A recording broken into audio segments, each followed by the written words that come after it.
नमस्कार विद्यार्थी मित्रांनो, स्वागत आहे तुमचं आरंभ या ई-लर्निंग प्लॅटफॉर्मवर.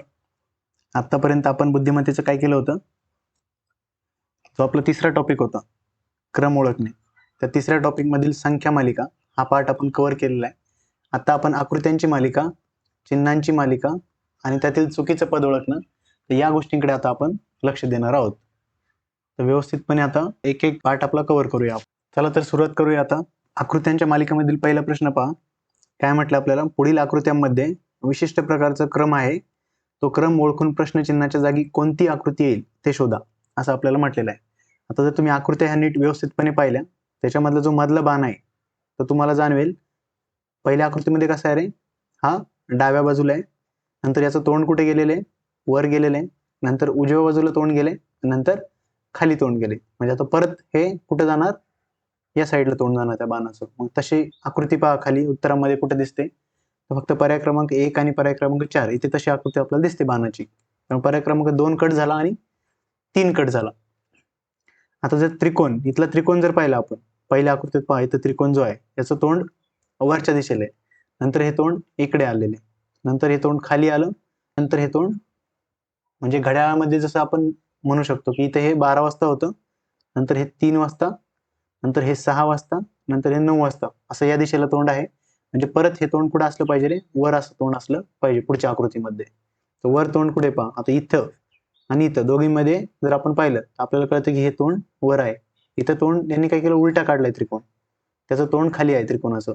त्यामुळे एक हे देखील आपलं उत्तर येणार नाही. म्हणून पर्याय क्रमांक 4 हे आपलं उत्तर बरोबर आहे. म्हणजे प्रश्नचिन्हाच्या जागी कुठली आकृती येईल असं जर तुम्हाला विचारलं तर पर्याय क्रमांक 4 हे उत्तर तुमचं येणार आहे. पुढचा प्रश्न पहा. याच्यामध्ये खालील आकृत्यांमध्ये विशिष्ट प्रकारचा क्रम आहे, तो ओळखून प्रश्नचिन्हाच्या जागी कोणती आकृती येईल ते शोधा. आता काय दिलंय इथे पहा, एक गोल दिलेला आहे, आतमध्ये दोन अशा छोट्या छोट्या कर्व्ड लाईन्स दिलेल्या आहेत, म्हणजे वक्ररेषा दिलेल्या आहेत. त्यानंतर त्याच वक्ररेषा बरोबर अजून दोन अशा दिलेल्या आहेत. नंतर परत त्या काय झाल्या रे, ही आकृती आहे तशीच ठेवली, परत दोन याला समांतर, या रेषेला समांतर परत दोन अशा आल्या. मग आता पुढच्या आकृतीत काय होईल रे, तर इथं ऑप्शन मध्ये जर आपण पाहिलं तर ही आकृती आहे तशीच राहील, ही पूर्ण आकृती आहे तशीच राहील, याच्यामध्ये फक्त मध्ये काय येईल रे, असा गोल येईल. अशा आकृती कुठे पहा, मध्ये फक्त गोल असणार, आणि सर्कल आलेलं आहे पूर्ण मध्ये, असं कुठं सर्कल आहे का मध्ये, नाही, हे येणार नाही. आणि हे तर पण एक मोठं सर्कल कुठेच नाही, सर्कल फक्त एक बाहेरचं सर्कल तेवढं असलं पाहिजे, बाकी आतमध्ये सर्कल किंवा वर्तुळ नको, म्हणून हा देखील ऑप्शन येणार नाही. जसं आपल्याला पाहिजे आपण इथं जी काढली आकृती तशी आकृती ही मात्र परफेक्ट बसत आहे. त्यामुळे पर्याय क्रमांक 3 हे आपलं उत्तर असणार आहे. पुढचा प्रश्न पहा. खालील आकृत्यांमध्ये विशिष्ट प्रकारचा क्रम आहे, तो क्रम ओळखून प्रश्नचिन्हाच्या जागी कोणती आकृती येईल ते शोधा. इथं आपलं प्रश्नचिन्ह आहे आणि याच्या जागी आता कोणती आकृती येणार आहे हे आपल्याला शोधायचं आहे. आता जर इथं पाहिलं तुम्ही तर ह्या आकृतीमध्ये 6 बाण आहेत. पुढच्या आकृतीत काय झालं रे, आधी डाव्या साईडचा बाण कट झाला, त्याच्या पुढच्या आकृतीत डाव्या साईडचा कट होताच परंतु उजव्या साईडचा देखील कट झाला. त्यानंतर आता पुढच्या आकृतीत खालच्या मधली जी लाईन आहे त्या लाईन मधल्या डाव्या साईडचा कट झाला. म्हणजे पुढच्या आकृतीत आता काय होईल, हा उजव्या साईडचा देखील बाण कट होईल. म्हणजे काय उरेल रे, फक्त सगळ्यात खाली असणारे हे दोन बाण उरतील फक्त. अशी आकृती कुठे पहा, अशी आकृती फक्त पर्याय क्रमांक 3 मध्ये आहे, म्हणून पर्याय क्रमांक 3 हे आपलं उत्तर आहे. पुढचा प्रश्न पहा. पुढील आकृत्यांमध्ये विशिष्ट प्रकारचा क्रम आहे, तो क्रम ओळखून प्रश्नचिन्हाच्या जागी कोणती आकृती येईल ते शोधा, असं आपल्याला म्हटलेलं आहे. आता इथे जर तुम्ही पाहिलं तर इथं त्रिकोण ऑब्झर्व करा. पुढच्या आकृतीत तो त्रिकोण कुठे गेलाय, वर गेलेला आहे असं या ठिकाणी, बरोबर. त्याच्या पुढच्या आकृतीत हा त्रिकोण इथे आलेला आहे, त्यानंतर त्याच्या पुढच्या आकृतीत कुठे जाईल रे, तो असा खाली जाईल त्रिकोण. मग खाली त्रिकोण असणारे किती आकृत्यात पहा, फक्त 3 आणि 4. म्हणजे पहिले दोन आकृत्या आपल्या कट झाल्या, ह्या उत्तर येणार नाहीत. आता त्रिकोण झालं, त्रिकोणानंतर दुसरं पहा. त्रिकोणाच्या समोर चौकोन असतो, चौकोन ठेवलेला आहे प्रत्येक वेळेस त्यांनी. एवढं जरी तुमच्या लक्षात आलं, इथे देखील त्रिकोणाच्या समोर चौकोन आहे, तर इथे त्रिकोणाच्या समोर चौकोन आहे, ठीक आहे.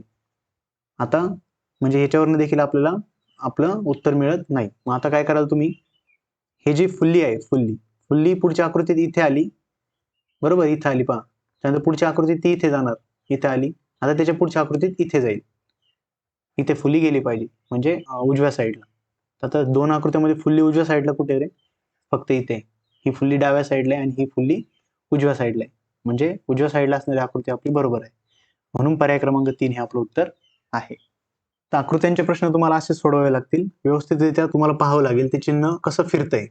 त्या पूर्ण आकृतीमध्ये चिन्ह कसं फिरतंय किंवा बाण कसा फिरतोय किंवा एखादं ट्रायंगल असेल किंवा एखादा शेप असेल तो कसा ऍड होतोय किंवा कसा कमी होतोय. तर याच्यावरूनच तुम्हाला ह्या आकृत्यांचे प्रश्न सुटणार आहेत. आता जर इथं पुढच्या याच्यात तुम्ही पाहिलं तर पुढच्या याच्यात काय झालंय रे? आता हे गोल आधी पाहूया आपण. गोल आता इथे होता, त्यानंतर पुढच्या आकृतीत तो इथे आलेला आहे म्हणजे ह्या घरात आलेला आहे. म्हणजे एक घर सोडून पुढच्या घरात तो जातोय. आता त्याच्या पुढच्या आकृतीत काय झालं? तो हे घर सोडून ह्या घरात जाणार म्हणजे तो इथं आला. आता त्याच्या पुढच्या आकृतीत हे घर सोडून इथे जाणार म्हणजे तो बरोबर इथे आले. आता याच्या पुढची जी आकृती येणार आहे प्रश्नचिन्हात जागी ती हे घर सोडून ह्या घरात जाईल. म्हणजे ह्या घरात शून्य असणारी कुठली आकृती आहे? ही आकृती आहे, ही देखील आहे आणि ही देखील आहे. परंतु एक आकृती आपली काय झाली? कट झाली. त्यामुळे हिचा विचार करायचा नाही. आता दुसरं चिन्ह पाहायचं. आता काय करायचं आपल्याला? दुसरं चिन्ह पाहायचं आहे. आता काय करूया? प्लस पाहूया. प्लस आता कसं फिरतंय रे? प्लस कसं फिरतंय? आता पुढच्या आकृतीत ते इथं गेलेले इथं म्हणजे प्लस आता असं फिरणार आहे. एक एक घर सोडून असं फिरणार आहे प्लस. घड्याळाच्या दिशेने फिरणार आहे. आलं लक्षात? आता ते इथं आलं, नंतर एक घर सोडून इथे आलं, बरोबर. त्यानंतर एक घर सोडून आता इथे आलं पुढच्या आकृतीत. याच्या पुढच्या आकृतीत ते काय करेल? हे घर सोडून इथे येणार. इथे प्लस साइन आहे अशी आकृती कुठली पहा? इथे प्लस साइन आहे, इथे प्लस नाही इथं गुणिले साइन दिसतं आपल्याला. आलं लक्षात? इथं कुठलं साइन दिसतं रे? गुणिले म्हणजे गुणाकाराचं साइन दिसतंय. त्यामुळे हे आपलं उत्तर येणार नाही. आणि इथे प्लस साइन इकडे दिसतंय पहा. ते कुठं असणं अपेक्षित आहे? इथं असणं अपेक्षित आहे. ते गेले इकडच्या घरात. त्यामुळे हे देखील उत्तर येणार नाही. बरोबर आपल्या दोन्ही आकृत्या कट झालेल्या आहेत. म्हणून पर्याय क्रमांक 4 हे आपलं उत्तर डायरेक्टली आपल्याला भेटतंय. तर अशा पद्धतीने खूप सोपे प्रश्न असतात. एक शेवटचा प्रश्न याच्यावरचा पाहूया आता. आता पहा ह्या आकृतीमध्ये पहा हा बाण आणि हा जो तुमचं भांडं आहे हे भांडं असं घड्याळात जसे 9 असतात तसं 9 वाजायच्या दिशेने याचं आपल्याला ते बाण दिसत आहे. इथे 12 वाजल्यासारखं बाण दिसतोय म्हणजे 12च्या दिशेने बाण दिसतोय. घड्याळात इथे 3 वाजले असा आपल्याला बाण दिसत आहे. इथे खाली मग आता तो बाण कुठे जाणार आहे? खाली जाणार आहे. बाण कुठे जाणार आहे? खाली जाणार आहे. परंतु सर्वच बाण खाली आहेत आणि सर्वच आकृत्या अशा उभ्या आहेत. त्यामुळे याच्यावरून आपण डिसाईड नाही करू शकत कुठली आकृती कुठे येईल. आता याच्यामध्ये जर तुम्ही पाहिलं ह्या आकृतीत पहा हे जी शेप आहे हा अमिबा सारखा शेप आहे हा शेप इथे त्याच्या पुढच्या आकृतीत शेजारच्या घरात गेलाय. त्याच्या पुढच्या आकृतीत ह्या शेजारच्या घरात गेलाय. म्हणजे पुढच्या आकृतीत तो कुठे जाईल रे? तो असा इथे जाणार आहे. तर असा इथे असणारा शेप पहा कुठे? इथे नाहीये त्यामुळे हे येणार नाही. इथे आहे, इथे देखील नाहीये, इथे मात्र आहे. आता ह्या दोन आकृत्यात आपल्याला पाहावं लागेल. हे दोन आकृत्या कट झाल्या. याच्यामध्ये आपल्याला ठरवावं लागेल की आता कुठल्या पर्याय आपण निवडायचा. तर आता गोल जो आहे गोलकडे लक्ष देऊया. आता गोल पहा इथे होता, तो गोल कुठे गेला रे? समोरच्या घरात गेला इकडे है ना. इकडे गेला म्हणजे इथे समोरच्या घरात गेला. पुढच्या आकृतीत काय झालं? तो परत इकडे आला म्हणजे तो फक्त आता जागा चेंज करतोय. इकडे तिकडे इकडे तिकडे असं करतोय. आता त्याच्या पुढच्या आकृतीत तो कुठे जाणं अपेक्षित आहे? इथे जाणं अपेक्षित आहे असं. म्हणजे ह्या घरात गोल असणं अपेक्षित आहे. जर तुम्ही तो पाहिलं सॉरी मगाशी इथं तिसरी आकृती कट नव्हती करायची, चौथी आकृती कट करायची होती. म्हणजे पर्याय क्रमांक 1 आणि पर्याय क्रमांक 3 मध्ये आपल्याला निवडायचंय. पण इथं जर आपण पाहिलं तर हा जो गोल आहे हा गोल आता ह्या आकृतीसोबत असला पाहिजे आणि तसा असणारा फक्त पर्याय क्रमांक 1 आहे. म्हणून पर्याय क्रमांक 1 हे आपलं उत्तर आहे. खूप सोपं आहे. प्रश्नचिन्हाच्या जागी येणारी आकृती ओळखणे. तर ह्या प्रश्नांशी तुम्ही काय करणार आहात? डील करणार आहात. तर यानंतरचा पुढचा जो पार्ट आहे आपला तो पाहूया. आता काय पाहिलं आपण? आकृत्यांची मालिका पाहिली. संख्या मालिका आपली पूर्ण झाली होती. आकृत्यांची मालिका आता आपली पूर्ण झाली. आता आपण चिन्हांची मालिकाही पाहणार आहोत. आता काय करणार आहोत आपण? चिन्हांची मालिका पाहणार आहोत. चिन्ह किंवा त्याच्यामध्ये लेटर्स असतील अशा सर्व गोष्टी आता आपण पाहतोय. आता इथं जर तुम्ही पाहिलं आणि तुम्हाला आता भरपूर प्रश्नचिन्ह दिसतील इथे 1 2 3 4 आणि 5 5 प्रश्नचिन्ह तुम्हाला दिसत आहे आणि ऑप्शन मध्ये पण 5-5 लेटर्स आहे. आता हे याला चिन्हच कन्सिडर करा लेटरपेक्षा, हे तुमच्या लक्षात येईल. आता काय करायचं आपल्याला?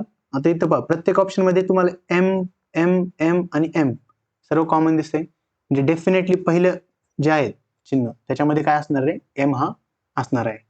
मग आता जर तुम्ही पाहिलं एम एम एन असं नंतर पुढे क्वेश्चन मार्क दिले इथं एन एम एम असं दिलेलं आहे. आणि परत काय केलं आपल्याला, M N M question mark N question mark आणि एन असं दिलेलं आहे. तर तुम्ही जर पाहिलं तर हे जी मालिका आहे ती कशी रिपीट होती रे, यातले 5 जे साईन आहेत ते रिपीट होत आहे. म्हणजे इथे एम एम एन, त्यानंतर इथे येते परत एम असं रिपीट होत आहे. म्हणजे M M N M N, M M N N M N असं रिपीट होत आहे. म्हणजे एम एम दोनदा, एन एम एन असं एकदा, एम दोनदा, परत इथं एम दोनदा आणि एन एम एन असं हे 5 लेटर दोनदा असं रिपीट झालेलं आहे ते. परत इथे पण देखील M M N M N, म्हणजे एम एम दोनदा आणि एन एम एन एकदा, तर असं रिपीट झालेलं आहे. मग तुम्हाला समजतं आता की एम हे एम, इथं एन एम आणि एम असा आपला पर्याय असणं अपेक्षित आहे. पहिल्यांदा एम एम एन एम आणि एम असा पर्याय कुठे आपल्याला पाहायचा आता, तर पर्याय क्रमांक 1 हे आपलं उत्तर.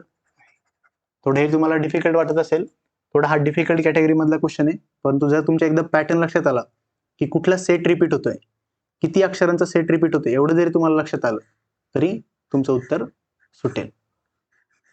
अशा पद्धतीने पुढचा क्वेश्चन पाहूया. पुढचं म्हणजे याच्यामध्ये तुम्हाला अजून चांगल्या प्रकारे समजेल. पुढे दिलेल्या चिन्हांच्या मालिकेत प्रश्नचिन्हाच्या जागी चिन्हाचा कोणता समूह येईल ते आपल्याला लिहायचं. इथं प्रश्नचिन्ह दिलेलं आहे आणि पूर्ण समूह आता काय होणार आहे, रिपीट होणार आहे. जर तुम्ही इथं पाहिलं तर अशी चिन्ह तुम्हाला दिसतात. आता दुसऱ्या गटामध्ये काय फरक झाला हे जर तुम्हाला पाहायचं असेल तर तुमच्या एक लक्षात आलं असेल, हे जे चिन्ह आहे हे काय गेले आता, हे शेवटी गेलेले आहे आणि बाकी चिन्ह आहे तशीच इथं राहिलेली. इथं पहा, हे चिन्ह इथं आलेले आहे, प्लस आणि गुणाकार, त्याच्यानंतर प्लस, आणि जे पहिलं चिन्ह होतं ते काय झाले, शेवटी गेले.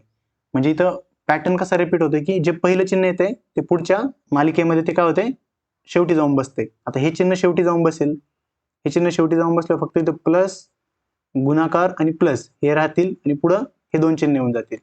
आता याच्या पुढच्या मालिकेमध्ये प्लस शेवटी जाईल, आलं का इथं प्लस शेवटी आलं, बरोबर. मग आता जे प्रश्नचिन्हाच्या जागी येणार आहे त्याच्या शेवटी काय असणार रे, त्याच्या शेवटी गुणाकार असणार आहे.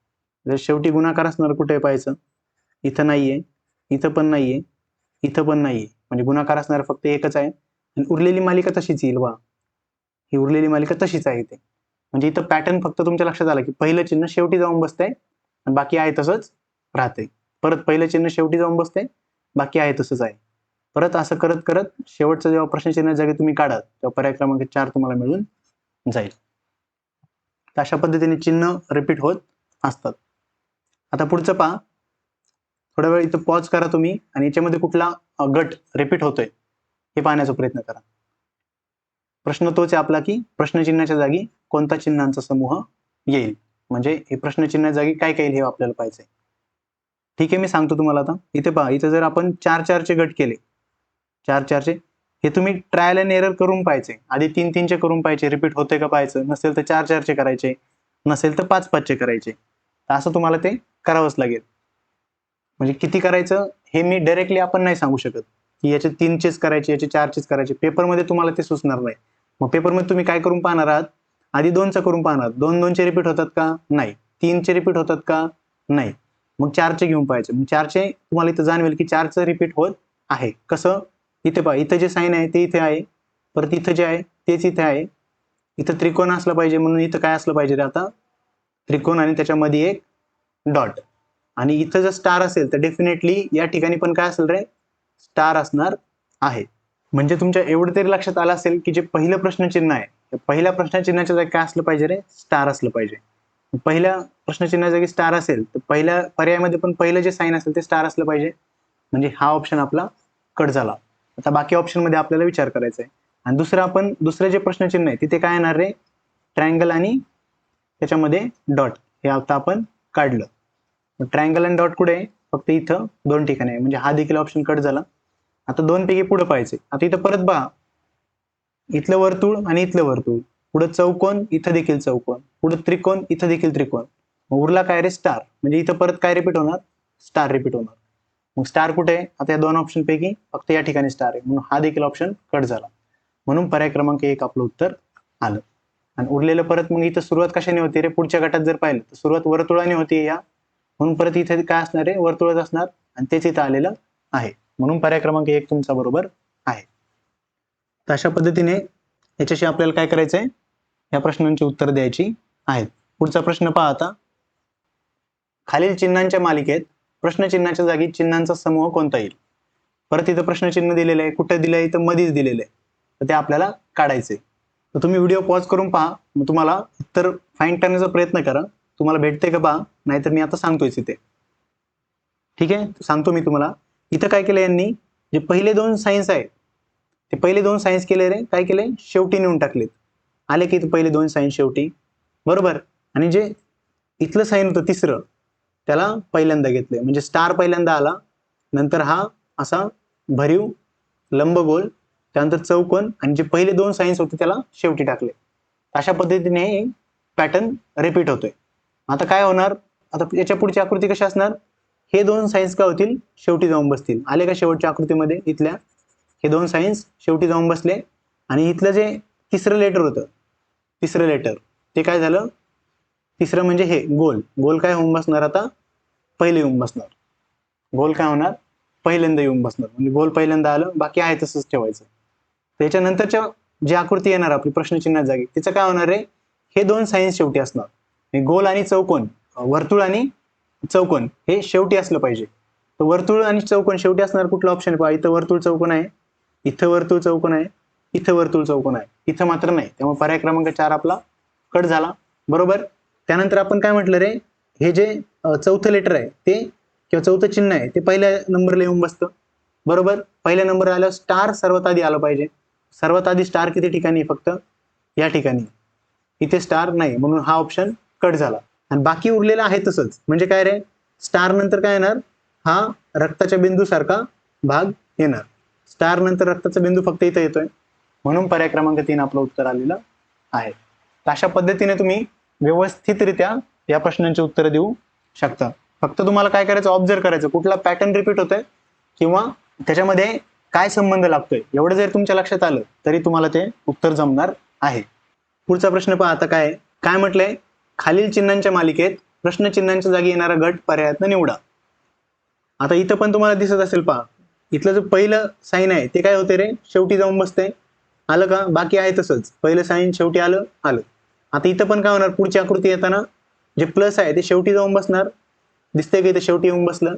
त्यानंतरच्या आकृतीत काय आलं, हा गुणाकार शेवटी जाऊन बसणार. इथे आला का, इथे गुणाकार शेवटी पुढच्या ह्याच्यात. आपली प्रश्नचिन्हाच्या जागी जी उत्तर येणार आहे आपलं, त्या ठिकाणी काय होणार आहे, हे वजा आहे ना, वजा, हे वजा शेवटी जाऊन बसेल. वजा शेवटी असणार पाहायचं कुठे, वजा शेवटी इथे आहे, इथे आहे, इथे नाहीये, त्यामुळे हे चुकलं, येणार नाही तो पर्याय. आणि इथे देखील वजा शेवटी आहे, परंतु वजा शेवटी नंतर बाकी आहे तसंच आहे. आता याच्यावर उत्तर भेटलं नाही आपल्याला, मग काय करायचं, म्हणजे स्टार्टिंगला काय येणार, असा बाण येणार, लेस दॅन और ग्रेटर दॅन त्याचं साईन येणार, ते त्यानंतर प्लस साईन येणार आणि मग गुणाकार येणार. म्हणजे ग्रेटर दॅन प्लस आणि गुणाकार, असं कुठे आहे, ग्रेटर दॅन प्लस आणि गुणाकार इथं नाहीये, ग्रेटर दॅन प्लस आणि गुणाकार इथे आहे, म्हणून हे येणार. इथं ग्रेटर दॅनच्या ऐवजी साईन कुठले पहा, हे साईन उलट झाले, हे साईन यांनी उलट केले, त्यामुळे हे येणार नाही. म्हणून पर्याय क्रमांक 3 आपलं बरोबर आहे. तर अशा पद्धतीने आपण काय करणार आहे, चिन्हांची मालिका काय केलेली आपण आता इथं कंप्लीट केलेली आहे. म्हणजे या घटकावरील आपण संख्या मालिका कंप्लीट केली, आकृत्यांची मालिका कंप्लीट केली, आणि आता चिन्हांची मालिका देखील कंप्लीट केलेली आहे. तुम्हाला व्यवस्थितरित्या समजलं असेल, त्यामुळं आता आपण पुढच्या पार्टला नक्कीच सुरुवात करूया. पुढचा आणि शेवटचा पार्ट आपला बाकी आहे, एक 5 ते 6 क्वेश्चन याच्यावरचे आहेत. म्हणजे तुमचा हा जो तिसरा घटक आहे तो देखील बऱ्यापैकी पूर्ण होतोय. तर पाहूया, चुकीचं पद ओळखणं हा आता आपला पार्ट आहे. म्हणजे दिलेल्या माहितीमध्ये कुठलं पद चुकीचं आहे हे जर तुम्हाला ओळखता आलं तर ते पाहूया आपण, म्हणजे ते सोपं जाईल तुम्हाला. प्रश्न पहा काय म्हटलंय, खालील संख्या मालिकेतील चुकीचं पद ओळखा. तुम्हाला डिरेक्टली असं सांगितलं जाईल की चुकीचं पद ओळखा. आता काय करायचंय, आपण डिफरन्स काढत असतो, तो डिफरन्स काढून पाहायचा. या दोघांमध्ये कितीचा डिफरन्स आहे रे, 6चा डिफरन्स आहे. त्यानंतर या दोघांमध्ये कितीचा डिफरन्स आहे, 4चा डिफरन्स आहे. त्यानंतर पुढच्या याच्यामध्ये कितीचा डिफरन्स आहे रे, याच्यामध्ये 13चा डिफरन्स आहे, 13चा डिफरन्स आहे. त्याच्यानंतर पुढच्या याच्यामध्ये कितीचा डिफरन्स आहे, 23चा डिफरन्स दिसत आहे, 23. असं एकदा जर तुम्ही डिफरन्स काढून घेतला तर आता मग फक्त ऑब्झर्व करायचं की नक्की पुढची संख्या कशी येते. आणि ती जर तशी येत असेल तर त्याच्यानंतरच्या संख्यापर्यंत त्याच पॅटर्न मध्ये रिपीट झालं पाहिजे. तर तुम्ही व्हिडिओ पॉज करा आणि विचार करा. ठीक आहे, मी सांगतो तुम्हाला आता इथे इथलं पॅटर्न कुठलं रिपीट होतोय पहा.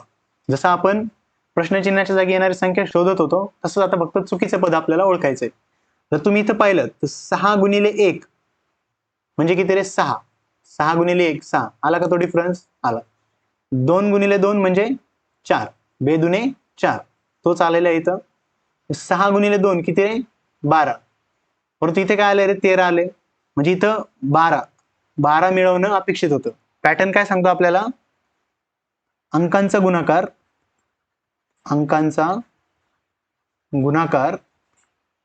त्या संख्येत मिळवणे म्हणजे आपल्याला काय होईल रे? पुढची संख्या मिळेल. इथं 26 आणि 12 असं मिळवायला हवं होतं. 26 आणि 12 किती येतात रे? 26 आणि 12 येतात 38. 26 आणि 12 किती येतात? 38. पण यांनी किती आणलं इथे? 39 आणले. इथं जर 38 आला असतं तरच ते बरोबर होतं. म्हणजे चुकलंय काय इथे? 39 हे पद काय रे? चुकीचं आहे. म्हणून पर्याय क्रमांक 3 आपलं बरोबर आहे.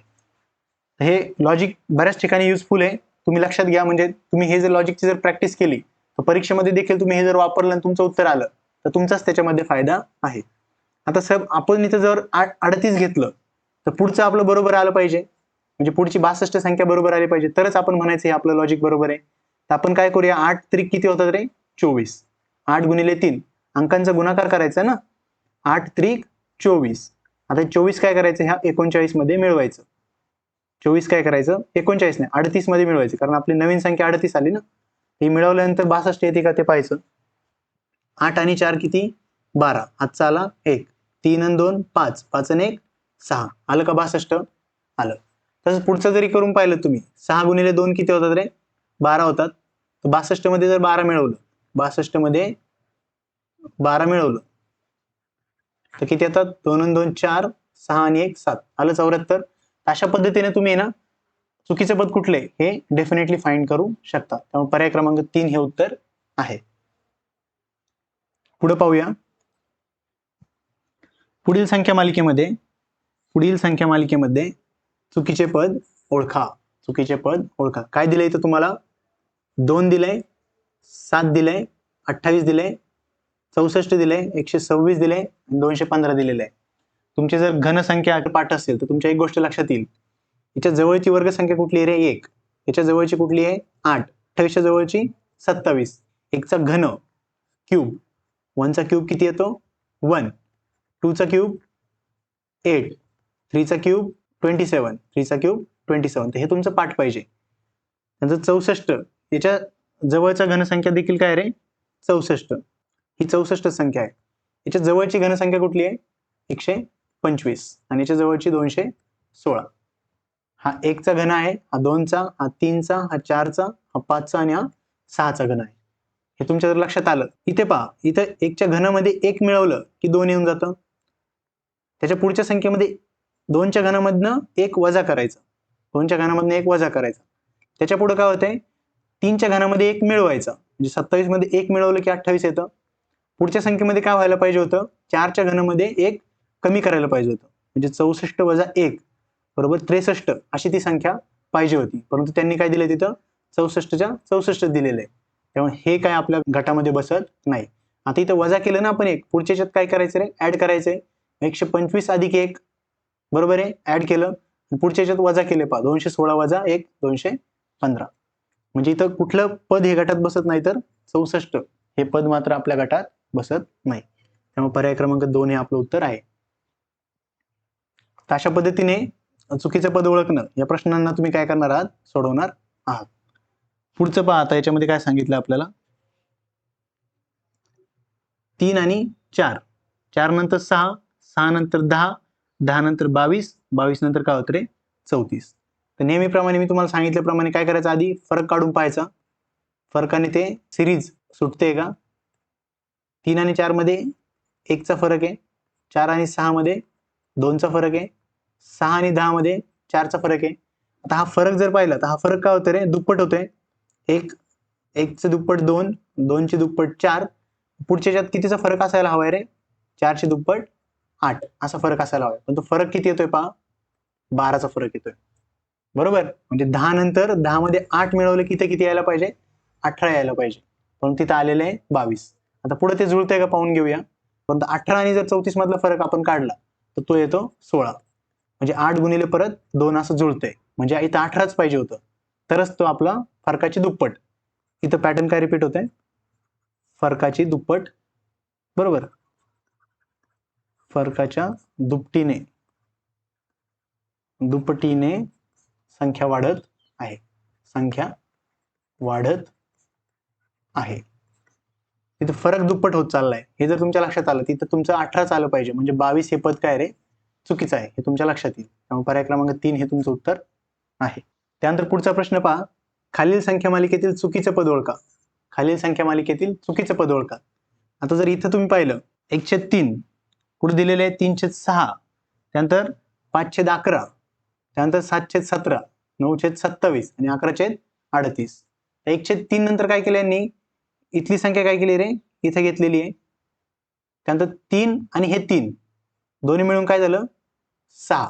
आणि इथल्या जर संख्या पाहिलं तुम्ही 1 नंतर 3, 3 नंतर 5, 5 नंतर 7, 7 नंतर 9, 9 नंतर 11.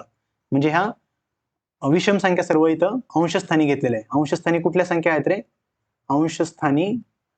अंशस्थानी विषम संख्या घेतलेल्या आहेत. कुठल्या संख्या घेतल्या? विषम. त्यामुळे हे इथलं जुळलं, इथलं पॅटर्न जुळला. परंतु खाली जर तुम्ही पाहिलात तर खाली घेताना संख्या कशी घेतली?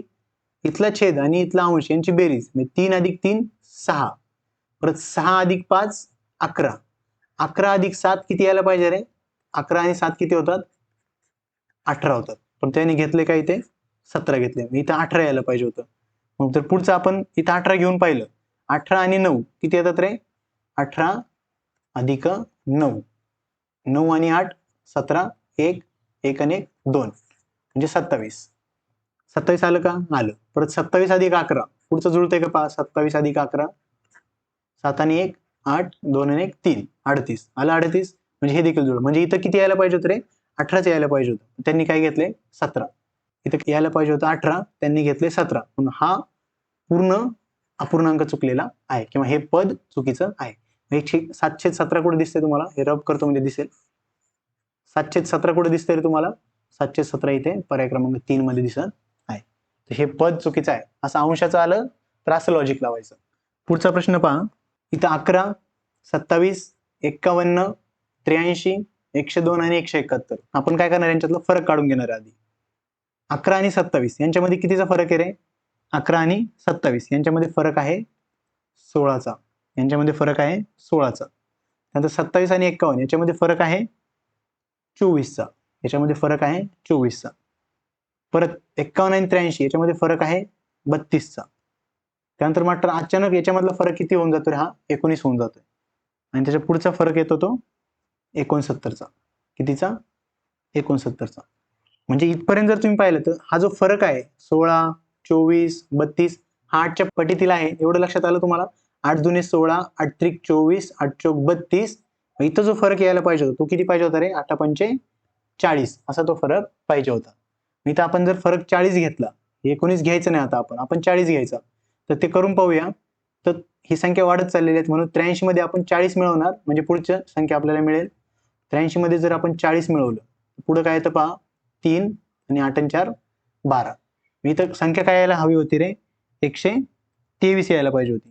किती यायला पाहिजे होती? 123 यायला पाहिजे होती. परंतु आले किती रे? 102. म्हणजे हे चुकलेलं आहे. म्हणून 102 हे संख्या चुकलेली आहे. पण पुढचा आता 8 पंचे इथपर्यंत 40 आलं. तर पुढचा फरक जो 8 48 यायला पाहिजे. 8 48 यायला पाहिजे. तो येतोय का पाहूया आता. 123 आणि 171 मध्ये. तर 171 वजा 123 याच्यातला जर आपण फरक काढला तर हे हातचा सपोज इथनं घेतला आपण एक हातचा. 11 मधनं 3 गेले. किती राहिले रे? 8 राहिले. 6 मधनं 2 गेले. 4 राहिले. 1 मधनं 1 गेला. 0 राहिला. आला 48चा फरक. आपलं लॉजिक बरोबर आहे. म्हणजे ते 123च यायला पाहिजे होतं. तिथं किती आलेले रे? 102 आलेले आहे. म्हणून 102 हे पद काय रे? ते चुकीचं पद आहे. 102 कुठे आहे? पर्याय क्रमांक 4 मध्ये. म्हणून पर्याय क्रमांक 4 हे आपलं उत्तर आहे. या घटकावरचा आणि या टॉपिक मधला पूर्ण शेवटचा प्रश्न पाहूया. पुढील प्रश्नमालिकेतील चुकीचे पद ओळखा असं आपल्याला विचारले. परत आपण तेच करणार आहोत. फरक आधी काढून पाहायचा, मग पुढचं पाहायचं, लॉजिक लावायचं. फरक जर आपला जुळला तर तिथंच आपला प्रॉब्लेम सॉल्व्ह होऊन जातो. त्यानंतर 251. आता याच्यामध्ये फरक पहा, 3 आणि 11 मध्ये फरक 8चा आहे. त्यानंतर 11 आणि 27 मध्ये फरक काय रे? 16चा आहे. तर इथे लगेच तुम्हाला जाणवत असेल 8 दुने 16. फरक काय होतं रे? दुप्पट होतोय. आणि पुढे याच्यामध्ये फरक कितीचा आला? याच्यात 30चा फरक आलाय. ऍक्च्युली एवढं लक्षात आलं असं तुम्हाला, 8 दुने 16, 16 दुने 32, फरकाची दुप्पट, फरकाची दुप्पट.